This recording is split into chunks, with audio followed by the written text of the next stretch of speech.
Let's see this question. अब इसमें क्या हो रहा है, a normal to the hyperbola x square by 4 minus y square by 1 equals to 1 has equal intercept on positive x and y axis. बहुत बढ़िया, मस्त बात है। इक्वल इंटरसेप्ट दे दिया, इसका मतलब स्लोप दे दिया है -1। ठीक, if the normal touches the ellipse this then this is equals to what. अच्छा, इसके ऑप्शंस में गड़बड़ी है, तो वो मैं आपको बता देता हूँ, उसमें मैं गायब करके सही कर देता हूँ। तो गड़बड़ी ये है कि यहाँ पे 9 नहीं है भाई, ठीक है, ये थोड़ी सी गड़बड़ी है, तो मैं 9 हटा देता हूँ और जो है वो लिख देता हूँ एक्चुअली में। ठीक है, तो यहाँ पे 9 नहीं है, ध्यान रहे। थोड़ा सा भावना में बह गए थे, तो यहाँ पे 3 है, तब आपका आंसर आ पाएगा। ठीक है ना, तो यहाँ पे आप 3 कर लीजिएगा, करेक्शन कर लीजिएगा। ठीक है, हाँ तो, और आई थिंक कॉमन सेंस हमें पता चल ही गया होगा कि यही आंसर है, क्योंकि करेक्शन इसी में है। गलत होता तो मैं करेक्शन करता भी नहीं। ठीक है ना, चलिए, तो टेंजेंट एंड नॉर्मल्स की बातें होनी है यहाँ पे।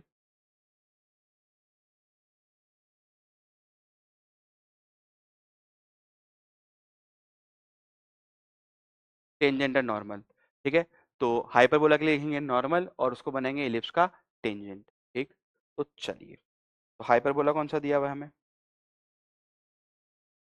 हाइपरबोला दिया हुआ है x square by 4 minus y square by 1 is equals to 1। तो इसके ऊपर अगर मैं कोई भी पी पॉइंट मानना चाहता हूँ तो कैसे मानूंगा, 2 sec theta comma tan theta. और अगर मैं इस हाइपरबोला के ऊपर कोई नॉर्मल लिखना चाहता हूँ तो कैसे लिखूंगा, तो normal at P, P point पे नॉर्मल लिखूंगा मैं एक्स ए। नॉर्मल होता है क्या भैया, एक्स ए या a x by sec theta plus b y by tan theta is equals to what, a square plus b square. ये इक्वेशन होता है स्टैंडर्ड वाले के लिए, मतलब x square by a square minus y square b square equals to 1 वाले के लिए। रख देता हूँ मैं वैल्यूज जो जो मुझे मालूम है। ठीक है, सभी पता है, तो ये बन जाएगा ए का वैल्यू 2 है ना, तो 2x cos theta plus b y cot theta, b का वैल्यू तो 1 है ना, तो वाई कॉट थीटा, अरे रे रे ये क्या हुआ, तो वाई कॉट थीटा और इज इक्वल्स टू आ जाएगा 4 + 1 5। अब मुझे क्या मालूम है, उसने बोला है कि भैया इसका स्लोप, ये जो लाइन है ये इक्वल इंटरसेप्ट बना रही है, तो इक्वल इंटरसेप्ट अगर ये बना रही है, इक्वल इंटरसेप्ट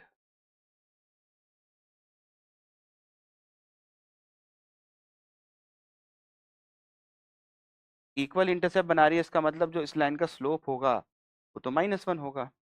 ठीक है, तो अब मैं इस कंसेप्ट का यूज करता हूँ, तो अगर स्लोप -1 है तो इस लाइन का स्लोप कितना है, minus of 2 cos theta by cot theta which is minus of 2 sin theta which is -1। तो यहाँ से sin थीटा जो है वो आ गया आपका 1/2, तो थीटा आपके पास हो जाएगा क्या, π/6 या फिर 5π/6। अब ये कर रहा हूँ मैं रिजेक्ट, ये कर रहा हूँ मैं सेलेक्ट। अब आप ये सोचिएगा ऐसा क्यों करा है मैंने। ठीक है, हिंट दे देता हूँ, इस सेंट्रिक एंगल से सोचिएगा। ठीक है, आगे चलते हैं। अब अगर मुझे थीटा मिल चुका है, इसका मतलब मुझे अब इक्वेशन मिल गया है ना। ठीक है, तो अब मैं इक्वेशन ढूंढ लेता हूँ, तो थीटा π/6 है, तो कॉस थीटा क्या बनेगा बताइए, कॉस, एक सेकंड कुछ गड़बड़ करी है मैंने, हाँ यहाँ पे कॉस थीटा है, ओहो हो मिसप्रिंटिंग हो गई है, तो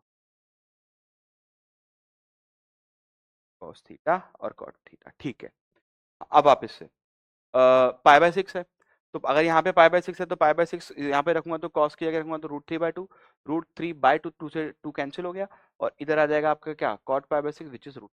तो आपके पास फाइनली जो इक्वेशन बन गया वो क्या बन गया, √3x plus √3y is equal to 5, यानी कि x प्लस वाई, या फिर ऐसे लिख देता हूँ मैं, हो मैं इसको ऐसे लिख देता हूँ, y is equals to -x plus 5/रूट, ओहो 5/√3।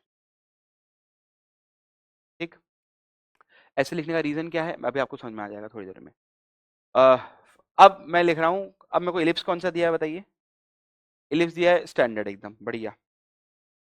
तो x square by a square plus y square by b square is equal to 1। तो इसके लिए टेंजेंट कौन होगा, ये लाइन होगा, plus minus a square m square plus b square. ठीक, तो इस वाले एलिप्स के लिए जो टेंजेंट होगा वो ये होगा। ठीक, अब अगर ये लाइन और ये लाइन को सेम होना है तो मैं यहाँ से इन दोनों को कंपेयर करके क्या बोल सकता हूँ, मैं इनको कंपेयर करके ये बोल सकता हूँ भैया m का वैल्यू तो हो गया -1, और ये जो बाकी जो बच गई क्वांटिटी कौन सी, मैं यहाँ पे लिख देता हूँ भाई, 5/√3, ये बराबर होगी प्लस माइनस √ऑफ a square m square plus b square के। ठीक, अब m का वैल्यू -1 मैं पुट कर देता हूँ, दोनों कंपेयर करके मैंने देख ही लिया। जैसे आप -1 यहाँ पे पुट करेंगे तो क्या हो जाएगा आपके पास, स्क्वायर करने की देर है बस, तो स्क्वायर करते यहाँ पे आ जाएगा 25/3 और इधर आ जाएगा क्या, ए स्क्वायर प्लस, जो कि हमारा आंसर है। ठीक, तो आंसर क्या आया, 25 बाय, ठीक है भाई, देख लीजिए एक बार।